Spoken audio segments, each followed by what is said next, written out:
Hi, bonjour. My name is Brigitte and I'm the Youth Vote campaigner with the Council of Canadians campaign to get youth out to vote in the next federal election and see a major change.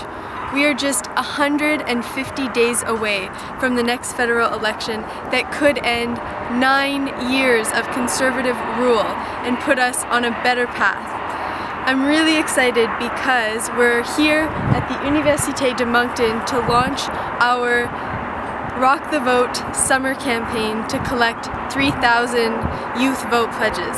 If 3,000 young people who didn't vote in the last election pledged to vote, we could see a change in a few ridings across the country from going conservative to progressive.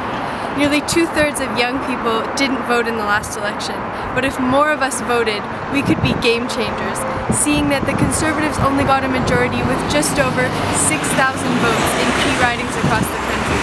And if we're able to collect 6,000 vote pledges by the end of orientation week in mid-September, and then another 10,000 vote pledges before the federal election on October 15th, we can really be confident that we can really turn things around in key ridings across the country.